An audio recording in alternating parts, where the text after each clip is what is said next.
सुदृढ़ ढंग से इतिहास की क्लास शुरू कर रहे हैं। और इतिहास में आज इतना महत्वपूर्ण टॉपिक ले रहा हूँ जो सभी परीक्षाओं में आता भी है, कठिन भी प्रतीत होता है, आप खुद ही अनुमान लगा लेंगे और वो समझ में भी नहीं आता। वो है अपनी सभ्यता है। पहला प्रश्न तो ये पैदा होता है, सभ्यता होती क्या है? सभ्यता बहुत साधारण सी बात है। कई बार अपन आपस में बातचीत करते हैं, यार तुमको सभ्यता नहीं है। सभ्यता क्या है? ढंग से बैठने का तरीका नहीं आता तुमको, परिवार वालों से कैसे बात करनी है, बड़ों से कैसे बात करनी है, ठीक है, किस तरह से रहन सहन अपना, ये सब सभ्यता संस्कृति है, यही सभ्यता कहलाती है। तो सभ्यता की हम प्राचीन समय की सभ्यताओं की बात करते हैं। आज की सभ्यता हम जानते हैं, बड़े हैं उनको हमको पैर छूना है, नमस्कार करना है, आप कह करके बोलना है, ये आज हमारी सभ्यता है। ऐसे ही प्राचीन काल में सभ्यताएं कैसी थी, कैसे लोग बाग रहते थे, क्या खाते थे, ये उनकी सभ्यता की बात है।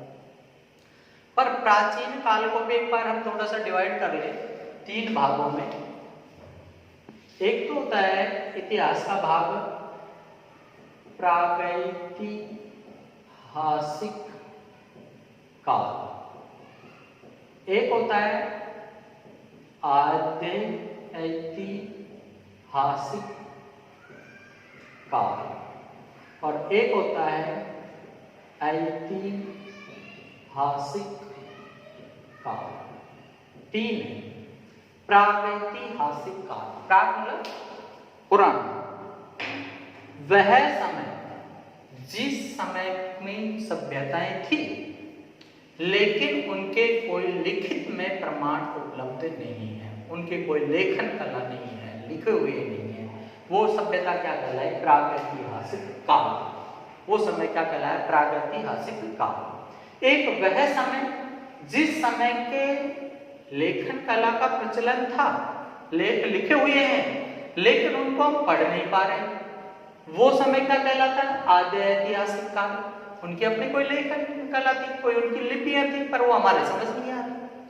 एक है ऐतिहासिक काल, यह वह समय है जिसके लेखन के प्रमाण भी हैं और वो पढ़े भी जा सकें। यदि आपसे पूछा जाए अकबर के बारे में तो आप बता दोगे, क्योंकि उस समय का लिखा हुआ है और वो हमारे द्वारा पढ़ा भी जा सकता है। लेकिन सिंधु घाटी सभ्यता के समय की हम बात करें तो उस समय भी लिखे हुए हैं लेकिन उस लेखन शैली को हम पढ़ नहीं पाए, तो वो समय क्या कहलाएगा? आद्य ऐतिहासिक काल। तो आज अपन राजस्थान की सभ्यताओं के बारे में पढ़ेंगे। तो राजस्थान की सभ्यताओं में देखो, एक तो महत्वपूर्ण सभ्यता है कालीबंगा सभ्यता। कालीबंगा सभ्यता और दूसरी है आहड़ सभ्यता।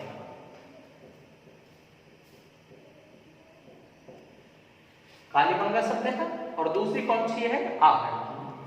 कालीबंगा, कालीबंगा पड़ता है स्थान कहां पर? हनुमानगढ़ में।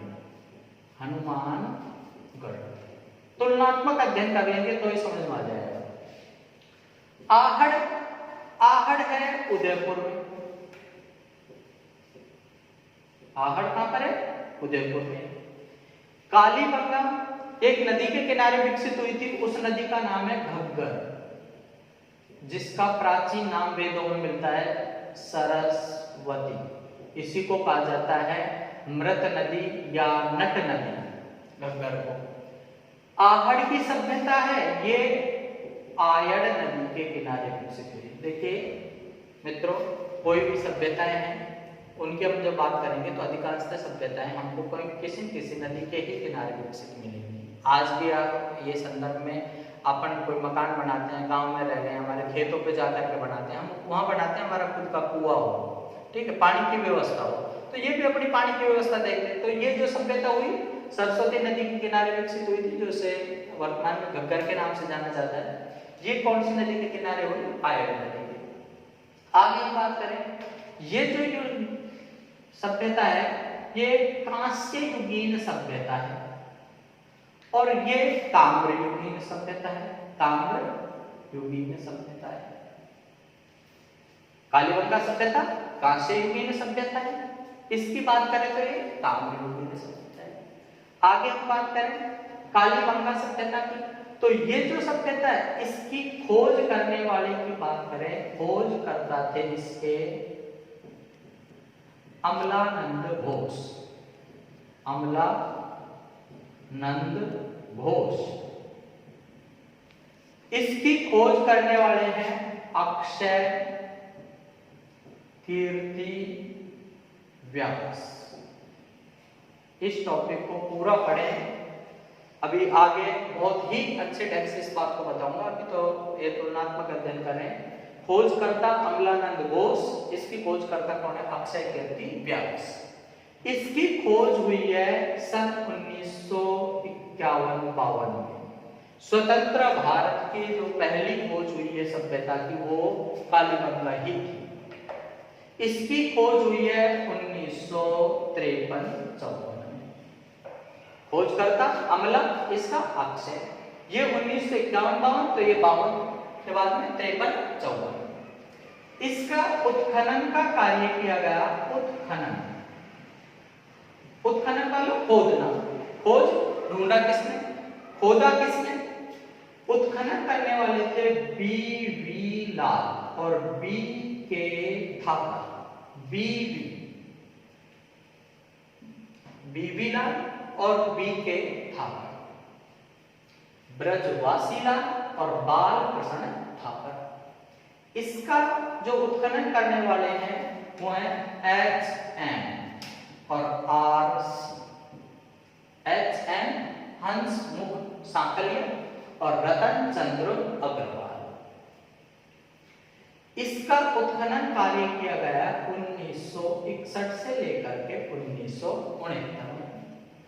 इसका उत्खनन किया गया है 1956। इस सभ्यता की बात करें तो ये सभ्यता है नगरीय। कैसी सभ्यता है? नगरीय। ये सभ्यता नगरीय है, यह सभ्यता है ग्रामीण। कैसी है? ग्रामीण। यहां से आगे के उत्तर आप खुद दे सकेंगे। नगरीय सभ्यता है, नगरीय मतलब शहर। शहरों में किसकी चलती है? आंटी की, अंकल की। देखो होगा आपने, आंटी का ज्यादा महत्व रहता है। एक बार का प्रसंग है, वो आंटी थी, पहुंचा दे रही थी, पति को मार दिया। पुलिस वाला आया जांच करने के लिए। पुलिस वाले तफ्तीश की, पता लगा कि भाई पहुंचे में घुस गया था इसलिए मार दिया। थानेदार ने पीछे से फोन किया पुलिस वाले को, भाई अब तक तफ्तीश नहीं की, क्या कारण है? कि साहब अभी पहुंचा नहीं, सूख रहा है।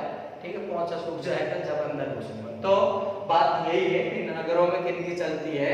आंटियों की। तो ये जो सभ्यता है वो आंटियों वाली है, मतलब मातृसत्तात्मक है। मातृसत्तात्मक। तो गांव में किसकी चलती है? काका काका का काका काका का काका, पूरा परिवार में, पूरा गांव बसा रहता है एक परिवार में। तो यहाँ चलती किसकी है? पर आदमी की। मतलब ये कैसी हुई? पितृसत्तात्मक। दूसरी बात है, आपने नगरों में देखा होगा, आंटी रहती है, अंकल रहता है उसके, तो ठीक है, हम दो हमारे तो, मतलब ये एकल परिवार वाले व्यक्ति रहते हैं यहाँ पर। तो ये कैसी सभ्यता है? एकल। कैसे परिवार है? एकल परिवार है। जबकि यहाँ कैसे हैं? यहाँ पे गांव है तो यहाँ पे कैसे रहेंगे? संयुक्त में रहेंगे। तो यहाँ पर कैसे हैं? संयुक्त परिवार। एकल परिवार है, एक चूल्हा पर्याप्त है। तो यहाँ पर एक तंदूर के अवशेष मिले हैं। यहाँ पर 5-6 चूल्हों के अवशेष मिले हैं। ठीक है। इसके बाद बात करें, नगरीय सभ्यता है। नगरीय है तो मकान कच्चे मिलेंगे, पक्के। तो ये अधिकांशतः पक्की ईंटें हैं। पक्की ईंटों से बने हुए हैं। यहाँ पर कैसे हैं? कच्ची ईंटों से बने हुए हैं। यहाँ पर जो बैल मिला है, एक बैल की मूर्ति मिली है, तो वो भी तांबे का बैल है। इसका है? तांबे का है। यहाँ पर बैल मिला है, वो बेचारा किसका है? मिट्टी का बैल। मिट्टी का बैल की मूर्ति मिली है, जिसे कहा है बनासियन बुल। बनास के आसपास की ये संस्कृति है, इसलिए बनासियन कुल उसको नाम दिया गया है। जो हम आहट सभ्यता की बात करें, ये आयर नदी के किनारे पर ये आसपास में इसके बनास नदी बहती है, तो इसको बनास संस्कृति भी कह देते हैं सभ्यता को। तो बैल का नाम क्या है? बनासियन कुल। यहाँ पर जो बैल मिला है किसका है? तांबे का बैल मिला है। यहाँ तक हमारे पास समझ में आती है। ये जो सभ्यता है इसका संबंध रहा है सिंधु घाटी से। किससे रहा है? सिंधु घाटी सभ्यता से संबंध माना जाता है। इसका संबंध माना जाता है ईरान की सभ्यता से। कौन सी सभ्यता से? ईरान की। अब यहाँ पर जो खाने पीने का हिसाब देखेंगे, खाने पीने को भाई यहाँ है गेहूं और जौ। क्या है? गेहूं और जौ। खाते पीते यहाँ पीते, मिला तो यहाँ भी है, लेकिन यहाँ पर जो खाने पीने का हिसाब है, यहाँ पर अनाज का पता नहीं है कौन सा अनाज खाते थे। यहाँ तो पता है गेहूं और जो खाते थे, यहाँ पर इस बात का पता नहीं। पुनः बता रहा हूं, देखिए तुलनात्मक अध्ययन कर सकते हैं अपन इस बात का। कालीबंगा सभ्यता, दूसरी आहट। कालीबंगा कहाँ है? हनुमानगढ़ में। आहट कहाँ है? उदयपुर में। ये घग्गर नदी या सरस्वती नदी के किनारे विकसित हुई है। ये आयर के किनारे। ये कांस्य युगीन सभ्यता है, ये ताम्र युगीन है। इसकी खोज करता है अमलानंद घोष। इसके हैं अक्षय कीर्ति व्यास। 1951 में खोज हुई है, ये 53-54 में हुई है। इसका उत्खनन किया बीबी लाल और बी.के. थापर ने। इसका किया एच.एन. साखलिया और आर.सी. अग्रवाल ने। ये 1961 से 69 के बीच में उत्खनन हुआ है। इसका 1956 में हुआ है। ये नगरीय है, ये ग्रामीण है। ये इसमें माताओं की चलती है, मातृसत्तात्मक है, तो ये पितृसत्तात्मक है। यहाँ एकल परिवार है, यहाँ संयुक्त परिवार है। यहाँ तंदूर मिला है, यहाँ पर चूल्हे मिले हैं। यहाँ गेहूं जो बोने की प्रक्रिया पाई गई है, यहाँ पर अनाज के तो मिले हैं उसे, लेकिन इस बात का पता नहीं लगा कौन सा अनाज है। यहाँ पक्की ईंटें कहाँ मिली गई हैं, कच्ची ईंटें कहाँ मिली गई हैं। यहाँ तांबे का बैल है, मिट्टी का बैल है। ये सिंधु घाटी सभ्यता से संबंधित है, ये ईरान की सभ्यता से इसका संबंध माना जाता है। इसके अलावा यहाँ पर यज्ञ के अवशेष मिले हैं, यज्ञ हवन कुंडों के अवशेष मिले हैं, हवन कुंड के। और यहाँ पर मिले हैं अपने दीपक के। किसके मिले हैं? दीपक के। मतलब यहाँ पर दीपक जलाना, अनुष्ठान करना रहता होगा, यहाँ पर हवन करना रहा होगा। अब हम शुरू करते हैं सभ्यता के बारे में। कालीबंगा सभ्यता, ये तो एक सामान्य सा परिचय दिया था। अब अपने पढ़ेंगे कालीबंगा सभ्यता के बारे में विस्तार से। देखिए कालीबंगा, आपको कालीबंगा सभ्यता पढ़ाने से पूर्व मैं एक छोटी सी कहानी सुना देता हूं इनकी। एक राजा दशरथ था। कौन था? राजा दशरथ। हनुमानगढ़ का राजा था जिसका नाम था दशरथ। इसकी रानी का नाम था सिंधु।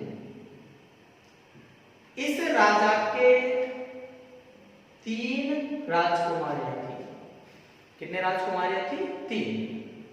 3 में एक का नाम था हप्पी, एक का नाम था मोहिनी और एक का नाम था अमला। राजा कहाँ का था? सिंधु। सिंधु इसकी पत्नी का नाम है। राजा कहाँ का था? ये हनुमानगढ़ का। सिंधु इसकी पत्नी का नाम है, जो सिंध की रहने वाली थी, इसलिए इसको सिंधु कहते हैं। सिंध की रहने वाली थी, परिचय था, ससुराल थी वहां पर। इस कारण से राजा दशरथ का हनुमानगढ़ से अपने कालीबंगा होकर के रास्ता निकलता था पाकिस्तान जाने के लिए। जैसा आपने देखा होगा, यहाँ पर अपने हनुमानगढ़ है, यहाँ गंगानगर, यहाँ पाकिस्तान, रास्ता ये निकलेगा। तो जब ये यहाँ होकर के जाता राजा दशरथ, तो यहाँ पर जब ये देखता कालीबंगा में, तो कालीबंगा में क्या है, सड़कें देखता है यहाँ की, जो ससुराल को जाता है, चौड़ी चौड़ी सड़कें, बड़ी बड़ी सड़कें और सुनियोजित शहर 90 डिग्री पर बसा हुआ। ठीक है, 90 डिग्री पर सड़कें बनी हुई, समकोण पर चौकोर स्थिति में, जैसे आज अपन तुलना कर सकते हैं जयपुर से। तो इस तरह से सुनियोजित शहर था। दशरथ ने सोचा मैं अपनी बेटी अमला का विवाह है यही करूंगा। कहां पर? कहां पर करेगा? कालीबंगा। कालीबंगा 2 लड़के थे, अमला हो गई थी 52 साल की, इसको लड़के ढूंढते ढूंढते परेशान हो गए। अमला हो गई कितने साल की? 52 साल की। अमला के लिए कि भाई जैसे राजा था, राजा के रानियां रहती, ऐसे ही राजा ने सोची मेरी राजकुमारी है तो इसका भी विवाह 2-4 के साथ में करना है। तो राजा दशरथ था, इसने अपनी अमला का विवाह 2 के साथ में कर दिया। एक का नाम था बीवी और एक का नाम था बीके। बीवी 61 साल का था, बीके 69 साल का था। दोनों के साथ विवाह कर दिया। विवाह कर दिया। अमला तो शहर की रहने वाली थी, हनुमानगढ़ की रहने वाली थी, यहाँ कालीबंगा में आ गई है। कालीबंगा एक छोटा मोटा कस्बा है। अमला ने कहा कि भाई 2-2 पतियों में मकान तो ढंग का सा बनवाओ।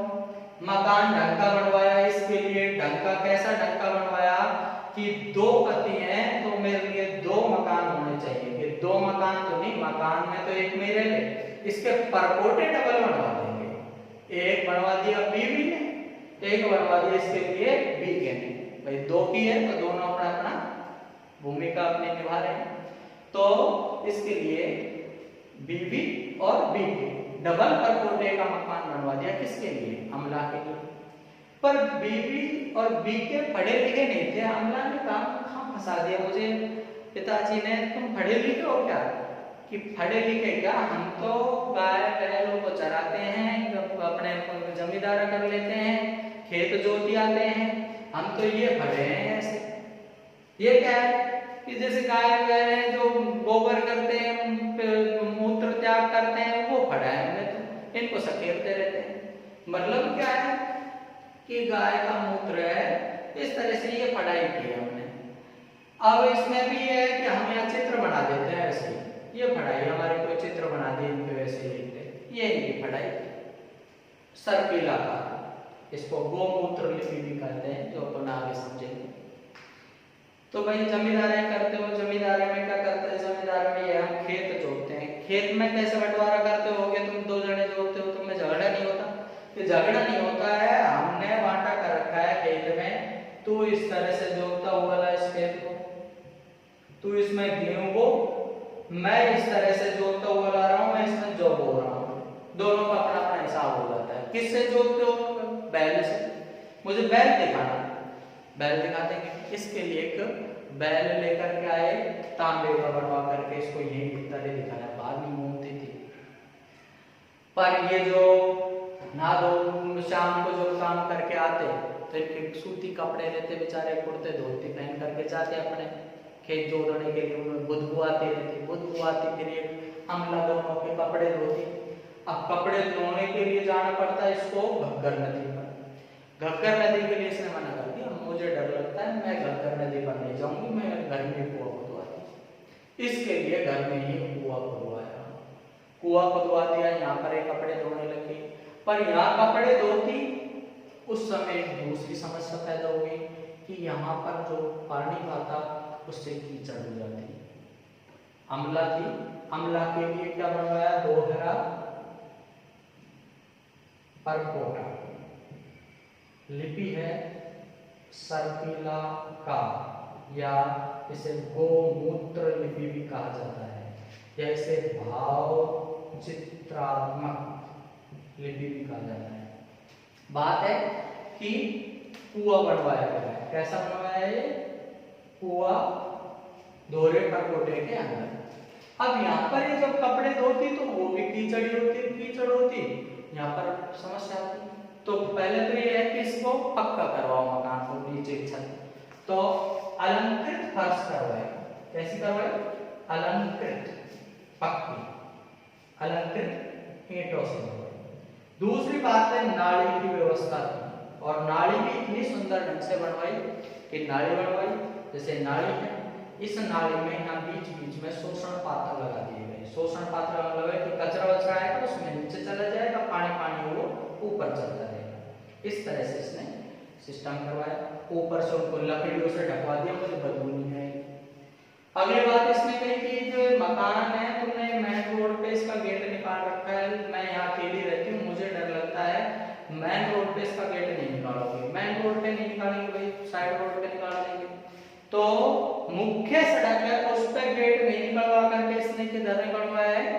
पीछे के भाग में। क्या? दरवाजा। दरवाजा मुख्य सड़क पर न होकर के क्या है, पीछे की साइड में है।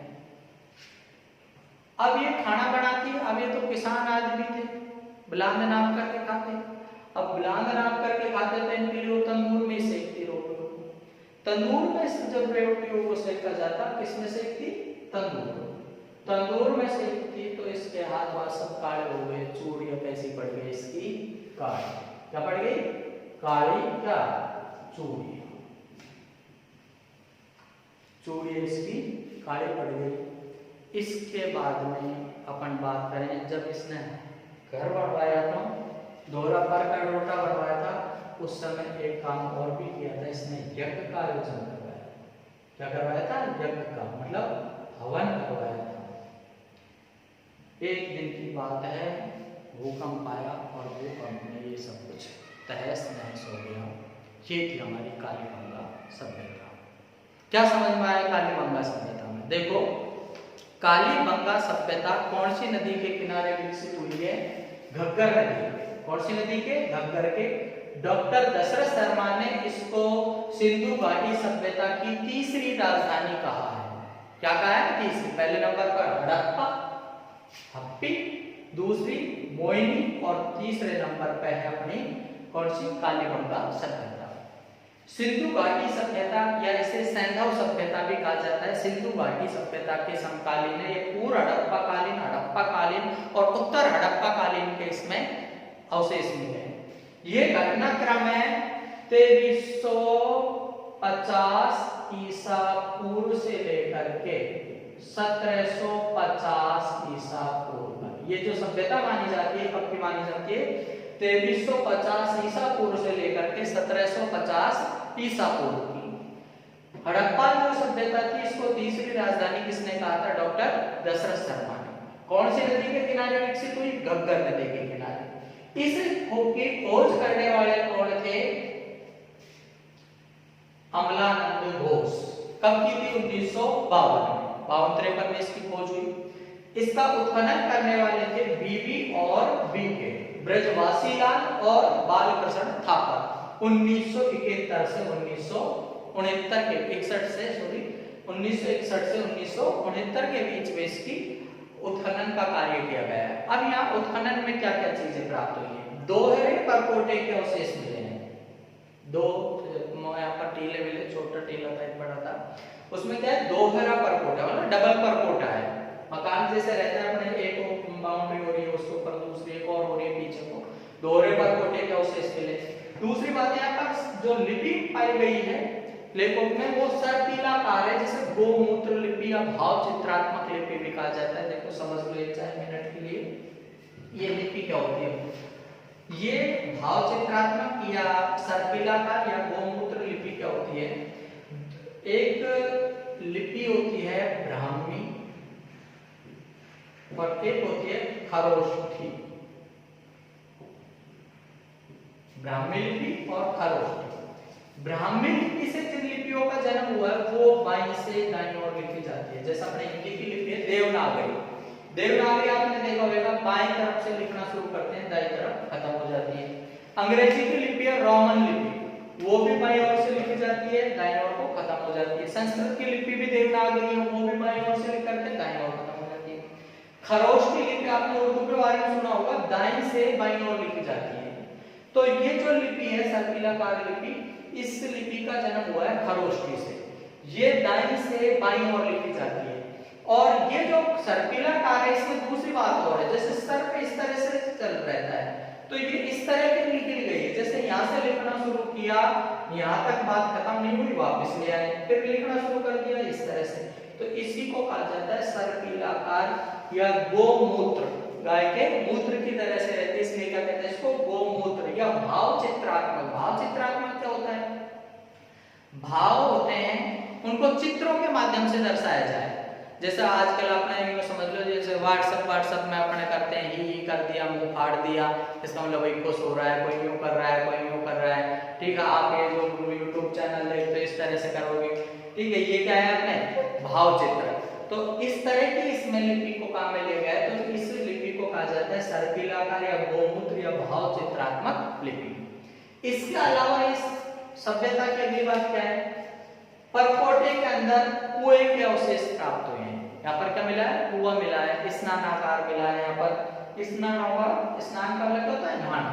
चूंकि आपको ज्ञात है कि ये सिंधु घाटी सभ्यता की जो सभ्यता थी उसी के समकालीन कालीबंगा को माना जाता है। और सिंधु घाटी सभ्यता है उसमें मोहनजोदड़ो में अपने स्नानागार, अन्न भंडार, इनके अवशेष प्राप्त हुए हैं। आपने सिंधु घाटी सभ्यता के बारे में पढ़ा होगा, नहीं पढ़ा तो 2 मिनट को उसको समझ लें। सिंधु घाटी सभ्यता है भारत की। एक तो है हड़प्पा जिसकी खोज हुई थी 1921 में दयाराम साहनी के द्वारा, और 1922 में खोज की गई थी मोहनजोदड़ो की, जिसकी खोज करने वाले कौन थे, राखलदास बनर्जी। मोहनजोदड़ो है, इसे कहा जाता है मुर्दों का टीला। क्या बोलते हैं इसको, मुर्दों का टीला। इसकी खोज किसने की, राखलदास बनर्जी ने। राखलदास है, इसने मुर्दों के टीले की खोज की। जो मुर्दों का ही टीला रहेगा तो राख ही मिलेगी, मुर्दों के टीले में क्या मिलेगी। तो इसकी खोज कौन ने की है, राखलदास ने। अब मुर्दों को लेकर के जाएंगे 2 आदमी आगे 2 पीछे, तो इसकी खोज कब हुई, 1922 में। दूसरी बात है, यहाँ पर जो है सफेद सूती वस्त्र के अवशेष मिले हैं। भाई वो मुर्दों को लेकर के गए, ये कफन ढक करके, तो कैसे वस्त्र मिले यहाँ पर, सफेद।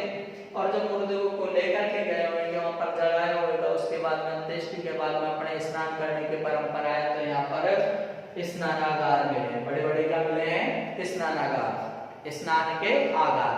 2 ही काम रहते थे इनके, नहाओ और खाओ, ठीक है, नहाते होंगे। और यहाँ पर और क्या मिले, अन्न भंडार, बात बता रहा था मोहनजोदड़ो की। ऐसे ही यहाँ पर भी कुएं के अवशेष प्राप्त हुए, स्नानागार के अवशेष प्राप्त हुए। एक साथ 2 फसलें बोने के, गेहूं और जौ, सबसे पहले सिंधु घाटी सभ्यता में ही जुते हुए खेत के अवशेष एकमात्र यहीं पर प्राप्त हुए हैं, सिंधु घाटी सभ्यता में। अलंकृत ईंटों का प्रयोग हुआ है, धनी लोगों के आवास। भाई जो गरीब रहेगा बेचारा वो अलंकृत ईंट कहां से काम मिलेगा, तो धनी लोगों के आवासों के अवशेष प्राप्त हुए हैं।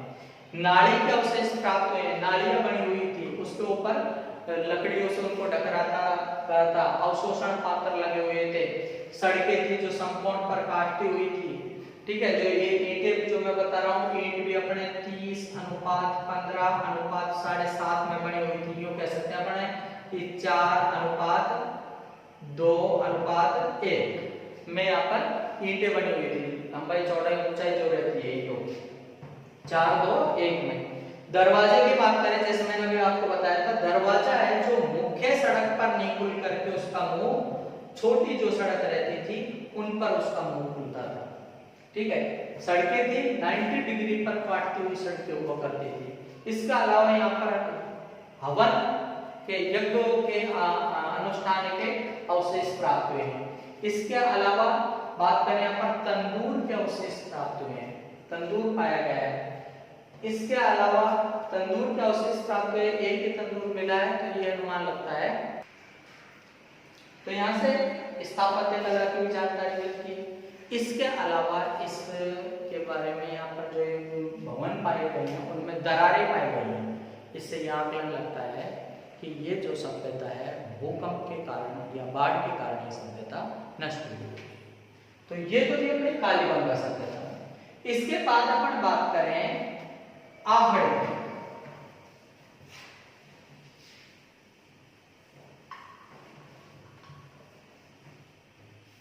आहड़,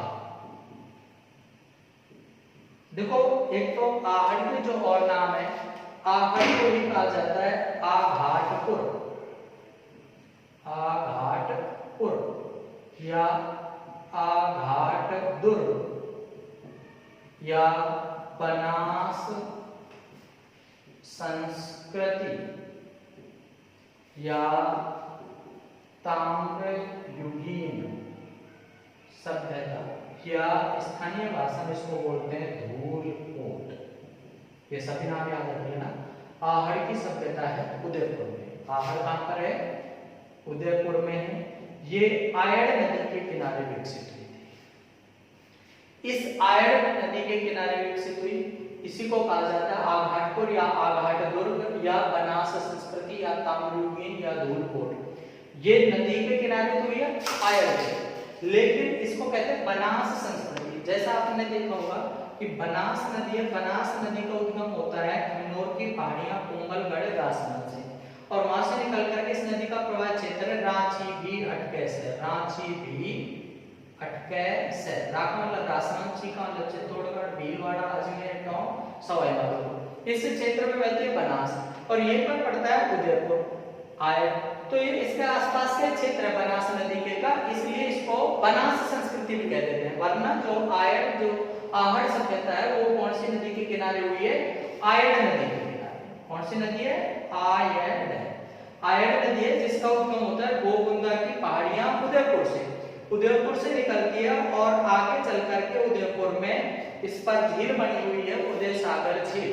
उदय सागर झील तो नदी को कहते हैं आयड़, और उदय सागर झील में गिरने के बाद में इसकी शक्ल बेढंग की हो जाती है, जब इस नदी को कहते हैं बेड़च नदी।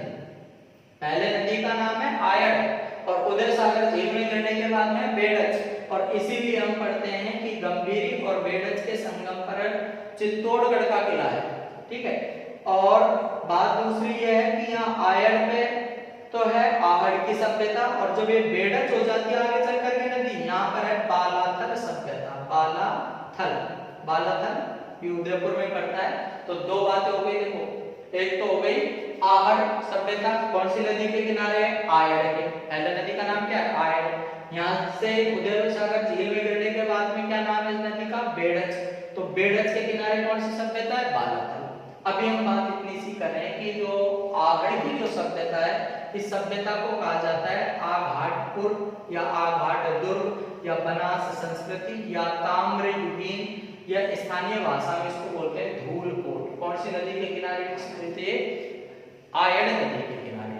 इस सभ्यता की खोज, जैसा कि मैंने बताया था वीडियो में, इस सभ्यता की खोज करने वाले हैं अक्षय कीर्ति व्यास। खोज किसने की थी इसकी? अक्षय कीर्ति व्यास। हमने कालीगंगा पढ़ी थी, वो भी ऐसे शुरू होता है, उसका नाम था अमलानंद घोष। ये कौन है? अक्षय कीर्ति व्यास। दूसरी बात और याद रखिए, अमलानंद घोष ने ही तो खोज की थी कालीगंगा सभ्यता की। अमलानंद घोष ने ही खोज की थी सौंथी सभ्यता की। सौंथी पड़ता है जबकि बीकानेर, पर इसका नाम भी सौंथी सभ्यता को भी कहते हैं कालीबंगा फर्स्ट। कालीबंगा फर्स्ट। ठीक है, तो कालीबंगा की भी, कालीबंगा फर्स्ट की भी, दोनों की खोज करने वाला कौन है? अमलानंद घोष। कालीबंगा का होता है काले रंग की चूड़ियां। अक्षय कीर्ति व्यास ने खोज की है कब? 1953-54 में। उत्खनन का कार्य इसका किया है, उत्खनन। उत्खनन करने वाले कौन बताए थे? H.M. सांखलिया, और दूसरा कौन था? R.C. अग्रवाल, रतन चंद्र अग्रवाल। हंसमुख सांखलिया और रतन चंद्र अग्रवाल 1956 में। आयड़ की जो सभ्यता बताई थी ये है ताम्रयुगीन। कैसी सभ्यता है? ताम्रयुगीन में ये सभ्यता है लगभग 1800 ईसा पूर्व से लेकर के 1200 ईसा पूर्व की मानी जाती है। वो बताई थी कालीबंगा 2350 ईसा पूर्व से लेकर के 1750, ये अपने 1800 ईसा पूर्व से लेकर के 1200 ईसा पूर्व की। अब ये जो सभ्यता है, इस सभ्यता के बारे में हम आगे बात करें तो जैसा मैंने बताया था कि ये सभ्यता ग्रामीण है। ग्रामीण है तो दूसरी बात ये है यहाँ पर परिवार कैसे हैं? संयुक्त है। तीसरी बात है परिवार संयुक्त है, यहाँ पर सत्ता किसकी है? पितृसत्तात्मक सत्ता है। चौथी बात है जब संयुक्त परिवार है तो यहाँ पर चूल्हे कितने मिले? 5-6 चूल्हे के एक साथ में यहाँ पर अवशेष प्राप्त हुए। ग्रामीण है तो यहाँ ईंटें कैसी है? कच्ची है, ये धूप में सुखाई हुई ईंटों को काम में लिया गया है। यहाँ पर बैल भी कैसा मिला है? मिट्टी का मिला है। कालीबंगा में जुते हुए खेत के अवशेष प्राप्त हुए हैं, गेहूं और जौ। एक साथ दोनों बोने की क्रियाएं पाई गई। यहाँ पर अनाज के भंडारण का ये पता नहीं लगा कौन सा अनाज खाते थे।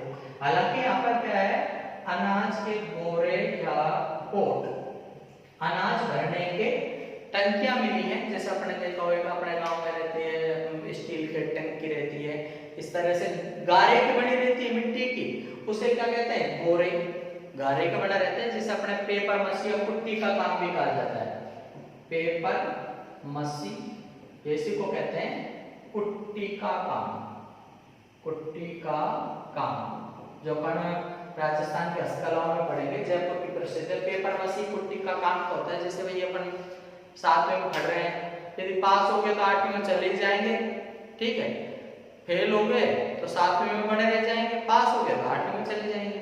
8वीं में चले जाएंगे तो जो 7वीं की अपनी किताब पढ़ी रह जाएगी उनको गड़ा दिया जाएगा पानी में, गड़ा करके उसमें मुल्तानी मिट्टी डाल देंगे, वो एक लुप्ति बन जाएगी, उससे कोई आकृतियां बनाई जाती हैं बर्तन वगैरह, उसी को कहा जाता है अपने पेपर मसी या कुट्टी का काम। पेपर को मसा जाता है या कूटा जाता है, इसलिए इसे पेपर मसी कुट्टी का काम कहते हैं।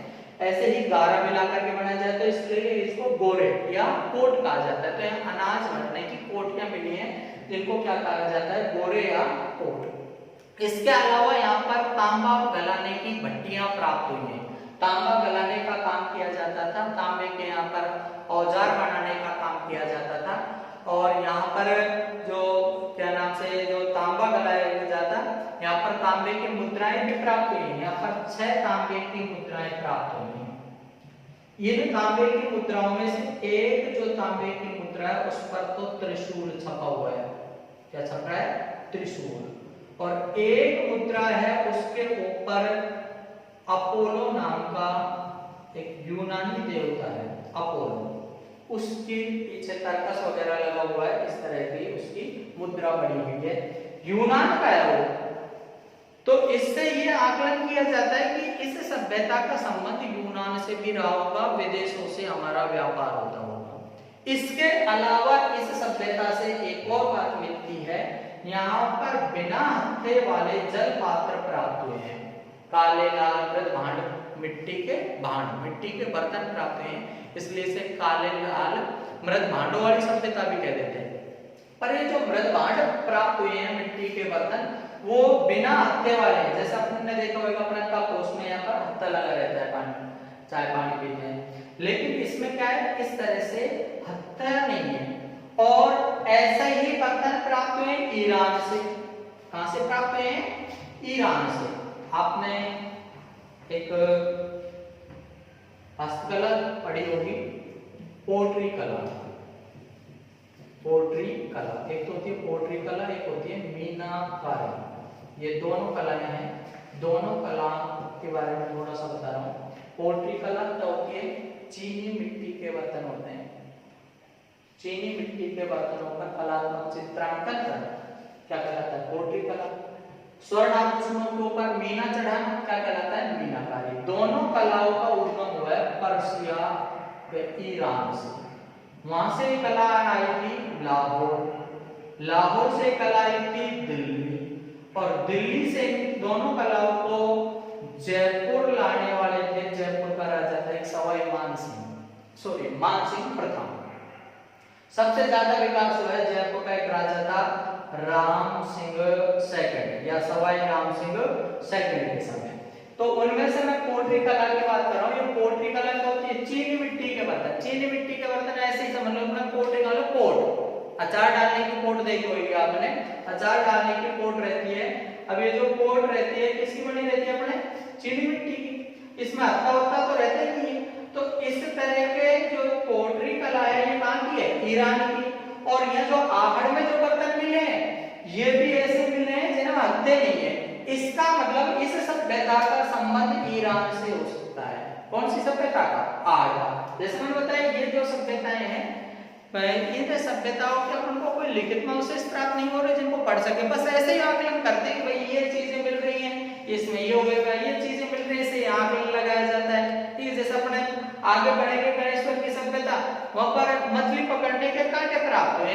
अब मछली पकड़ने के कांटे प्राप्त हुए, उससे आकलन लगाया कि इसका मतलब एक तो कांतली नदी में पानी रहा होगा, भाई मछली कहां से आई?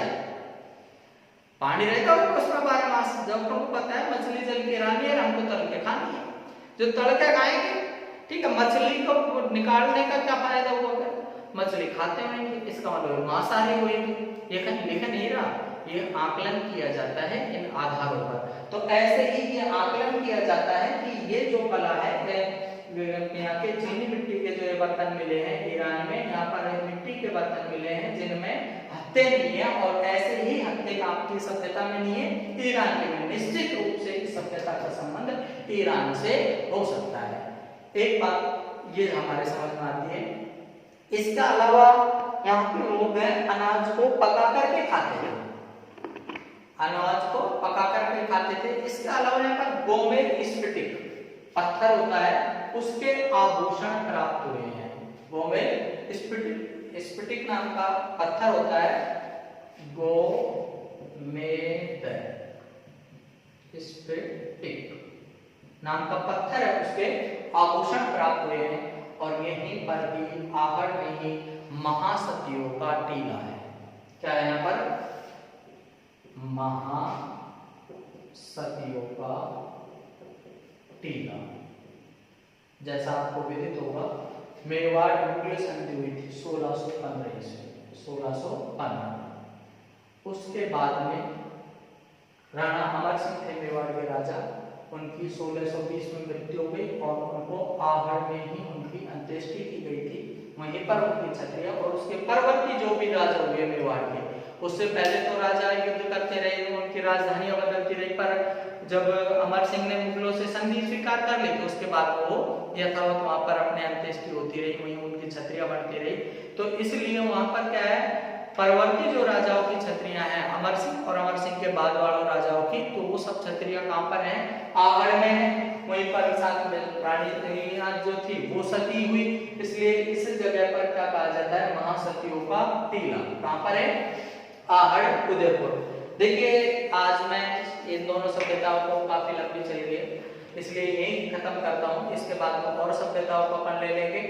मैं जहां तक समझता हूँ हमारे बातें कुछ समझ में आई होंगी, और पुनः आग्रह करूंगा आप अपनी पढ़ाई पर विशेष से ध्यान दें, अनावश्यक समय को बर्बाद नहीं करें। ये अपना बहुमूल्य समय है, और ये बहुमूल्य नहीं अमूल्य समय है, ठीक है, जिसके मूल्य का आकलन नहीं किया जा सकता। इस समय जो समसामयिक की जो परीक्षाएं आ रही हैं उनके दृष्टिकोण से